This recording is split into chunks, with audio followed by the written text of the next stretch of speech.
আমি আজি দুৰ্গা পূজাটো ভাওনাখন কৰি দিছোঁ নহয়, আজি আমি কালী পূজাটো ভাওনাখন কৰি দিছোঁ নহয়। কি কাৰণে কৰিছোঁ? তাৰমানে নাম ধৰ্মৰ মূল তত্ত্বটো নুবুজাৰ কাৰণে। বাকী মাধ্যমটো ঠিকে আছে, ভাওনা আপুনি ঠিকে গাইছে, আমি গীত মাত ভালকৈ গাইছোঁ, ফুলটো ভালকৈ বজাইছোঁ, কিন্তু ফুলটো ক'ত ব্যৱহাৰ হ'ব এই কথাটো নজনাৰ কাৰণে আচলতে আমাৰ ক'ৰবাত খেলি মেলি হৈছে। শংকৰদেৱে কিন্তু মূল তত্ত্বটোৰ পৰা আমাক আঁতৰি যাবলৈ পোৱা নাছিল। আমাক চাৰি খুটি মাৰি দিছে, একদম খাটাং সিদ্ধান্ত দি দিছে যে কি কৰিবলৈ কৈছিলে, অন্য দেৱী দেৱ নকৰিব, সেই বৃহৎ প্ৰতিভা তাৰ। এই কথাখিনি আমি আচলতে মনত ৰখাটো আমাৰ দৰকাৰ, আৰু আমি তাক লোৱাটো ভালকৈ ল'ব লাগিব, শ্ৰদ্ধা সহকাৰে। এতিয়া শংকৰদেৱ চৰ্চা হৈছে, কিন্তু শ্ৰদ্ধা হোৱা নাই। চৰ্চাটো ঠিকে চলিছে, তাৰ প্ৰতি যদি গভীৰ শ্ৰদ্ধা, তাৰ অন্তৰ্নিহিত যিখিনি বস্তু, সেই অন্তৰ্নিহিত বস্তুখিনি নোলোৱাৰ কাৰণে আমি কেতিয়াবা সমাজখনৰ মূল খুঁটিৰ পৰা কেতিয়াবা আমি আঁতৰি যাওঁ।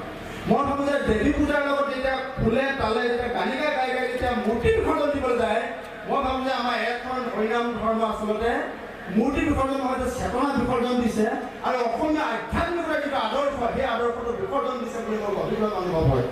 এই কথাটো আচলতে কেতিয়াবা খুব দুখ দিয়ে, আৰু আমাৰ লোকসকলে নুবুজাৰ কাৰণে এই কথাখিনি আচলতে হৈছে। এই নাম ধৰ্ম সম্পৰ্কে সভাপতি বাবুজনে মোক কৈছিল কাৰণে নাম ধৰ্ম সম্পৰ্কে দুটামান কথা ক'ব কৈছিল। মোৰ লগে লগে মনত আহিলে এই তত্ত্ব কথা বুলি মই যিখন গ্ৰন্থৰ কথা আপোনালোকক কৈছিলোঁ, তাতে একেবাৰে শেষৰটো হৈছে নাম ধৰ্ম বুলি এটা প্ৰবন্ধ আছে।